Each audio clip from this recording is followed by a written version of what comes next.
Assalamualaikum warahmatullahi wabarakatuh. Salam sejahtera untuk kita semua.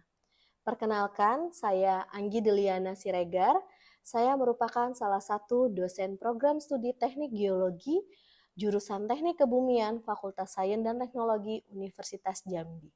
Tujuan pembuatan video ini adalah sebagai syarat pelengkap data PDD UKT-PT, pernyataan diri dosen dalam unjuk kerja Tridharma Perguruan Tinggi di bidang pengajaran. Adapun mata kuliah yang akan saya paparkan adalah mata kuliah hidrogeologi. Mata kuliah hidrogeologi ini adalah salah satu mata kuliah wajib pada program studi teknik geologi yang diampu pada semester 5 dengan bobot 3 SKS, di mana pembagian 2 SKS teori dan 1 SKS praktikum. Mata kuliah hidrogeologi ini merupakan cabang ilmu dari geologi yang mempelajari keberadaan dan karakteristik air tanah serta hubungan atau interaksi terhadap batuan. Mata kuliah ini bertujuan untuk pemahaman yang mendalam dan integrasi terkait ilmu geologi dan ilmu hidrologi, terutama tentang air tanah, siklus hidrologi, pencemaran air tanah, dan kualitas air tanah. Mata kuliah ini akan didukung dengan kegiatan praktikum dan project based learning yang akan dipresentasikan sebelum UAS. Berikut adalah penjelasan capaian pembelajaran lulusan atau CPL pada Prodi Teknik Geologi yang dibebankan pada mata kuliah hidrogeologi. Yang pertama dari sikap, S2 menjunjung tinggi nilai kemanusiaan dalam menjalankan tugas berdasarkan agama, moral, dan etika. S3, berkontribusi dalam peningkatan mutu kehidupan bermasyarakat, berbangsa, bernegara, dan peradaban berdasarkan Pancasila. S8, menunjukkan sikap bertanggung jawab atas pekerjaan di bidang keahlian secara mandiri. Yang kedua dari pengetahuan yang diharapkan dari perkuliahan hidrogeologi ini adalah mahasiswa menguasai konsep teoritis ilmu geologi, ilmu alam, aplikasi teori geologi dalam eksplorasi kualitas dan kuantitas sumber daya alam. P2, menguasai pengetahuan dari tahapan eksplorasi dan eksploitasi sumber daya alam. P5, menguasai pengetahuan tentang teknik komunikasi dan perkembangan teknologi terbaru dan terkini.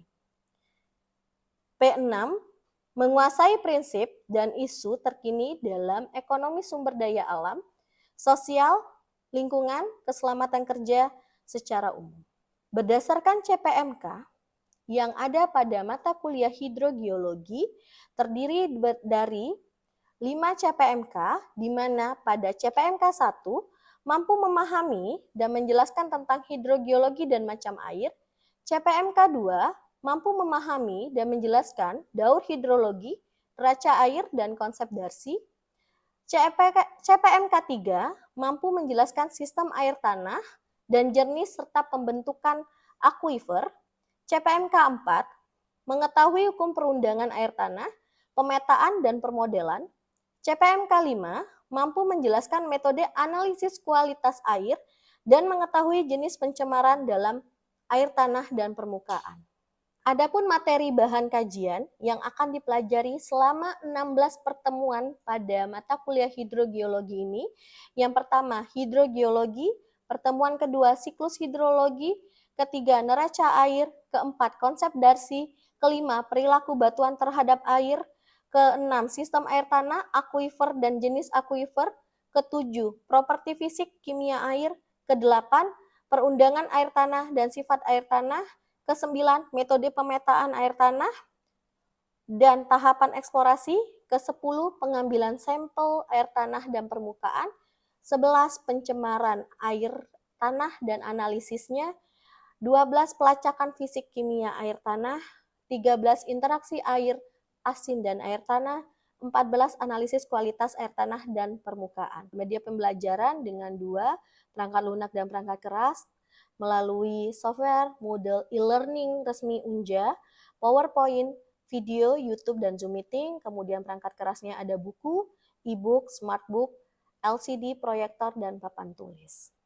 Adapun rubrik penilaian dibagi menjadi aktivitas partisipasi mahasiswa sebesar 20%, hasil proyek di 50%, kognitif pengetahuan dari tugas 5%, dari kuis 5%, dari ujian tengah semester kognitif pengetahuan 10%, dan ujian semester 10%. Metode pembelajaran yang digunakan pada mata kuliah hidrogeologi adalah DIA, Delivery Interaction and Assessment, di mana proses perkuliahan dilakukan secara luring dengan materi berupa PPT dan penjelasan langsung dengan metode ceramah dan diskusi. Untuk memancing fokus mahasiswa dalam pelaksanaan perkuliahan, saya selalu memberikan pertanyaan di sela-sela penjelasan dan pembelajaran berlangsung. Di akhir perkuliahan, saya juga membuka sesi pertanyaan apabila ada materi yang kurang dipahami dan mengambil kesimpulan bersama atas materi yang dipelajari pada hari tersebut. Berikut ini adalah video pembelajaran yang dilaksanakan pada mata kuliah hidrogeologi pada pertemuan ke-6 tentang aquifer, jenis aquifer, jaring alir, dan aliran air. Selamat menyaksikan. Assalamualaikum warahmatullahi wabarakatuh. Waalaikumsalam warahmatullahi wabarakatuh. Ya, selamat pagi, salam sejahtera untuk kita semua. Ketemu lagi kita pada pagi hari ini dalam mata kuliah hidrogeologi. Sehat semuanya? Sehat. Ya, udah siap ya nerima materi ya? Oke, sebelum kita mulai pada pagi hari ini, perkuliahan kita agar berjalan dengan lancar, marilah kita berdoa menurut agama dan kepercayaan masing-masing. Berdoa dipersilakan. Berdoa selesai. Ya, pada pertemuan ke-6 ini kita akan membahas bagaimana sih aquifer dan jaring air tanah. Sebelumnya, kita lihat dulu bagaimana RPS pada pertemuan ke-6, di mana tujuannya adalah teman-teman bisa mengetahui dan menjelaskan bagaimana jenis aquifer dan macamnya, kemudian mampu menjelaskan jaring alir dan aliran air tanah. Nah, nanti materinya kita akan membahas apa itu aquifer, jenis aquifer, macam-macam aquifer, dan aliran, serta sistem air tanah. Nah, sebelumnya di pertemuan kelima, teman-teman masih ingat tidak apa itu perilaku batuan terhadap air tanah? Ada yang bisa jawab? Izin Bu, Silakan Cut. izin menjawab. Jadi untuk perilaku batuan terhadap air ini ada beberapa Bu. Yang pertama itu ada aquifer. Nah, aquifer ini lapisan yang memiliki porositas dan permeabilitas yang baik Bu. Contohnya itu ada batu pasir. Lalu ada akuitar Bu. Nah, akuitar ini lapisan yang memiliki porositas yang baik namun permeabilitasnya kurang baik. Lalu ada aquiclut Bu. Nah, aquiclut ini lapisan yang memiliki porositas baik namun permeabilitasnya tidak baik. Contohnya itu lempung Bu. Oke. Terima kasih Icut. Ya, jadi perilaku batuan terhadap air, kita lihat bagaimana batuan ini berdasarkan perilaku batuan terhadap air tanah ya. Jadi ada apa? Aquifer, kemudian ada aquitar, ada aquiclut, dan aquifer. Nah, keempat komponen ini adalah bagaimana sih pengisi dari air tanah. Jadi batuan inilah yang akan kita lihat apakah batuan ini terisi air tanah atau tidak. Jadi dari keempat komponen ini, manakah yang berpotensi mengisi air tanah lebih banyak? Ada yang bisa jawab? Apa tadi? Aquifer. Jadi aquifer itu adalah lapisan yang mampu menyimpan dan meloloskan air dalam jumlah yang banyak.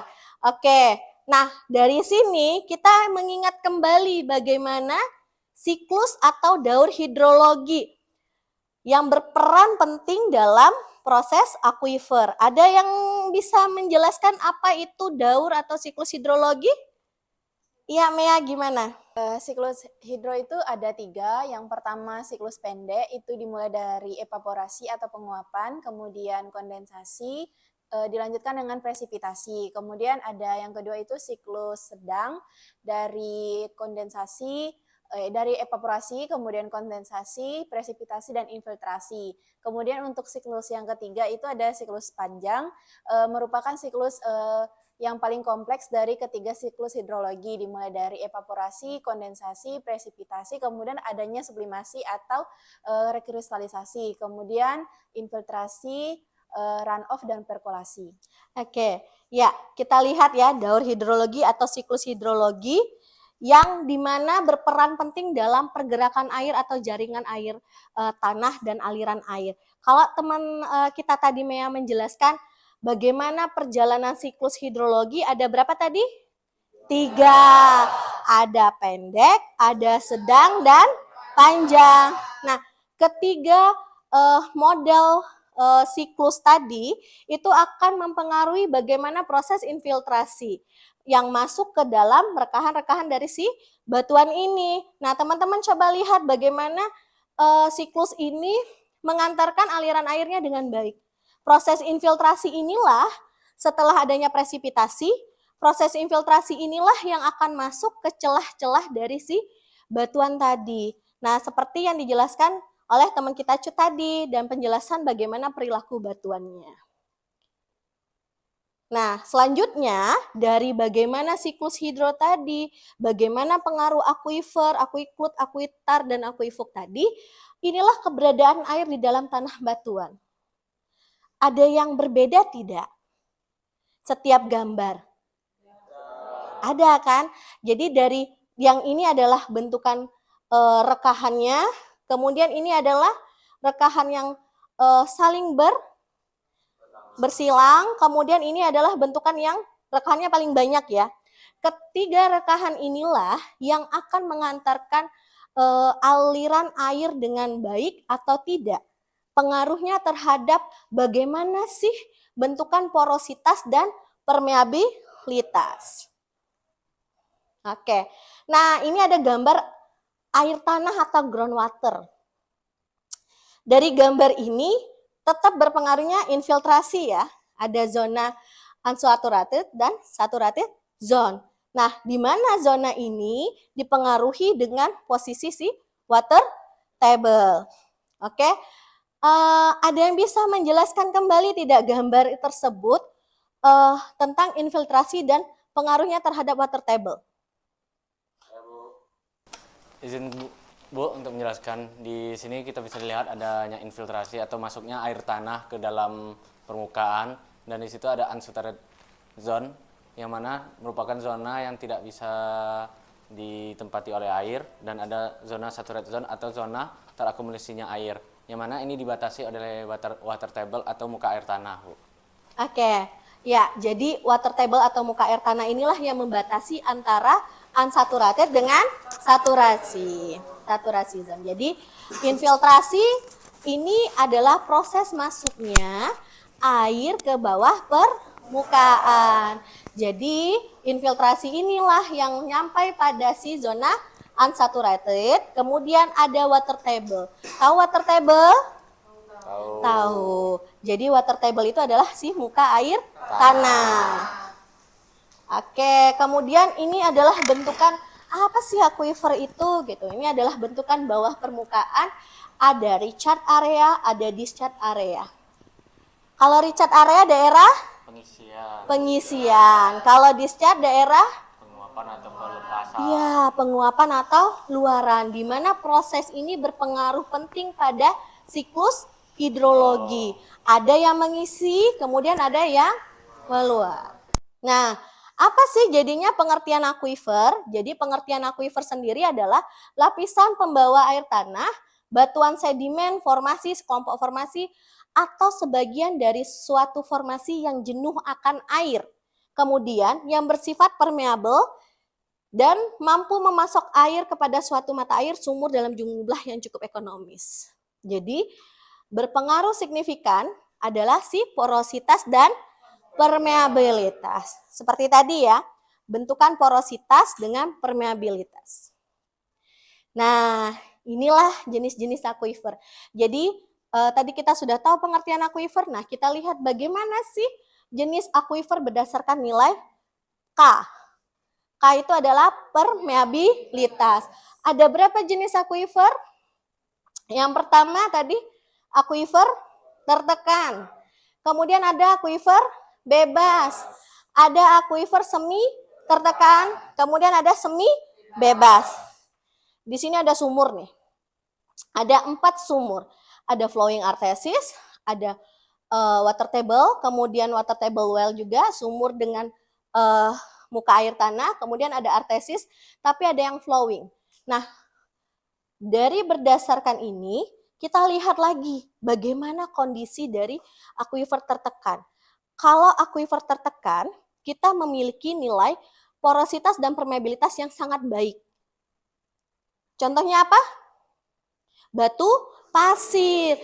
Semi tertekan, dia punya porositas yang sangat baik, namun permeabilitasnya sedikit buruk. Contohnya batu pasir kasar. Kemudian, apalagi? Batu pasir sedang. Itu cukup untuk semi tertekan. Kemudian yang aquifer bebas, ini adalah aquifernya atau lapisan batuannya memiliki nilai porositas yang baik, namun batuan penudungnya atau batuan tutupannya memiliki nilai yang sangat kecil. Jadi contohnya apa? Soil. Nah, dari sini mana yang menurut teman-teman sumur yang berpeluang menghasilkan jumlah air yang banyak? Ayo, ada yang bisa jawab? Saya, Bu. Oke, Ebel, gimana Ebel? Kalau bisa dilihat dari gambar-gambar di depan, Bu, ada 4 sumur, Bu. Yang mana di sini yang bakal menghasilkan air paling banyak atau terus-terusan itu di flowing artesian well, Bu. Karena sumurnya mengalami tekanan tinggi, Bu. Oke, dia berada di Aquifer tertekan, Bu. aquifer tertekan. Jadi ciri dari aquifer dengan nilai permeabilitas atau nilai K tadi adalah air yang berada atau sumur yang berada di di tipe aquifer tertekan. Nah, kalau di artesis well ini adalah sumurnya flowing. Jadi dia menghantarkan air dengan tekanan dari bawah. Nah, kalau artesis dia butuh pompa. Nah, ini ya. Ini adalah daerahnya. Dilihat teman-teman, di sini ada recharge area, kemudian ada water table, kemudian dilihat bagaimana water table dari setiap tempat. Gitu ya. Nah, ini contoh yang lebih lebih jelas ya bagaimana kondisi aquifer. Tadi ada aquifer tertekan, semi tertekan, kemudian bebas dan semi bebas. Nah, aquifer bebas ini dilihat ini adalah litologi apa? Pasir. Oke, litologi pasir. Kemudian di atas pasir ada soil. Nah, dari pasir dan soil memiliki nilai porositas dan permeabilitas yang berbeda. Soil itu memiliki karakteristik yang loss atau air langsung masuk. Nah, sedangkan pasir memiliki porositas dan permeabilitas yang sangat baik. Sehingga air ketika dibuat sumur, maka dia akan menghasilkan air langsung. Kenapa? Karena ini adalah si litologi pasir dengan soil gitu. Jadi soil dengan pasir ini ketika diambil airnya, batuan penudungnya tidak memiliki impermeable yang kuat. Nah, ini adalah aquifer tertekan dan sumur artesis.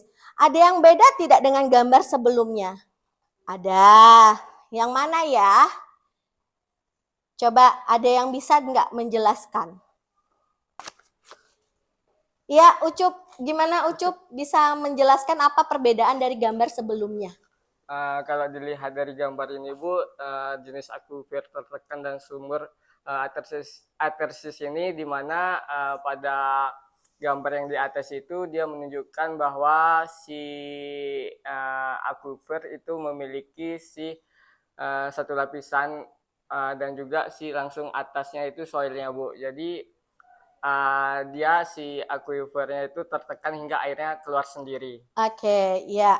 Jadi di sini ada zona vadosnya ya, unsaturated zone. Kemudian di sini ada bentukan soil. Kemudian ada caprocknya si aquifer. Nah, untuk yang artesis, karena dia berada di kemiringan, dia akumulasi airnya tadi banyak, tetapi dia membutuhkan pompa untuk sampai ke atas. Nah, ini bertengger. Apa sih bertengger itu, Bu? Bertengger itu airnya atau akuifernya menggantung. Seperti bertengger itu. Sehingga akuifer bertengger atau akuifer menggantung itu berada setempat. Oke? Kemudian, nah ini adalah rongga atau retakan. Apa yang tergambar dari gambar ini? Izin Bu, Ya, Esra, gimana? kalau dari gambar itu dapat dilihat ada yang pertama itu ada fracture in bedrock yang mana air itu melewati celah-celah karena adanya si fracture atau patahan atau rekahan tadi. Yang selanjutnya itu ada gravel yang mana itu air itu melewati rongga-rongga dari si butiran yang ada pada si gravel tadi, Bu. Oke. Jadi akuifer intergranular berongga dan retakan ini dari celah, retakan, atau retakan bentukannya dari apa? Kekar dan sesar bisa. Nah, balik lagi bagaimana porositas dan permeabilitas yang mempengaruhi dari bentukan akuifer dari si batuan tersebut. Sampai sini ada yang mau bertanya? Oke, Zaidan, mau nanya apa? Izin bertanya Bu, apakah porositas berpengaruh penting dalam akuifer? Oke, terima kasih Zaidan. Apakah porositas berpengaruh besar terhadap akuifer? Iya, jawabannya iya. Kalau memiliki nilai porositas ini adalah bagaimana sih air itu masuk atau si batuan tersebut menerima air, gitu. Kalau kita tidak memiliki porositas, maka air akan susah sekali untuk dialirkan. Nah, ini sebenarnya bentukan seperti ini. Nah, bentukan seperti ini dia memiliki nilai porositas yang cukup baik. Bagaimana sih, Bu? Porositas itu berpengaruh signifikan. Kalau dia memiliki porositas yang baik, nilai porositas yang baik, maka si air akan banyak tertampung di batuan tersebut. Gitu. Gimana, Zidan? Oke, kita bisa lanjut ya. Ini adalah air tanah pada akuifer karst, di mana kondisi karst ini sendiri berbeda dengan akuifer pada batuan lain. Karena karst tadi adalah batu gamping, didominasi oleh batu gamping. Pernah dengar sungai bawah permukaan pada daerah karst? Nah, itu adalah salah satu bagian dari bagaimana karakteristik karst sendiri pada si air tanah. Nah, ada dua nih penamaan yang berbeda pada si karst tersebut. Ada ponor sama foklus. Kalau ponor itu gimana sih air itu masuk? Pada si celah-celah dari daerah karst tersebut. Kalau misalnya foklus, bagaimana keluarnya air dari permukaan ke permukaan? Jadi karakteristik karst itu berbeda dengan batu-batu yang memiliki porositas yang baik seperti batu pasir, lanau, dan lempung. Nah, sampai sini ada yang mau ditanya? Ya, Cindy. Izin bertanya Bu, apa perbedaan akuifer celah dan karst? Akuifer celah Dan karst. Oke.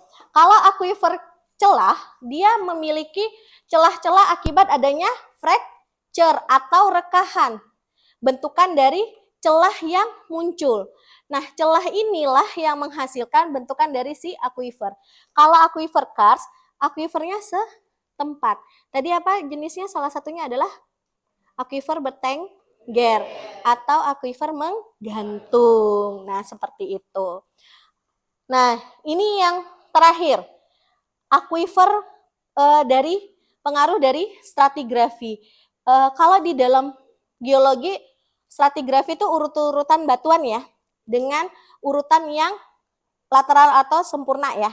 Nah, ini adalah bentukan stratigrafi, di mana pembentukan satuan stratigrafi ini membentuk sistem akuifer atau sistem hidrogeologi berdasarkan susunan stratigrafi. Hampir sama kondisinya dengan karakter dari berdasarkan permeabilitas.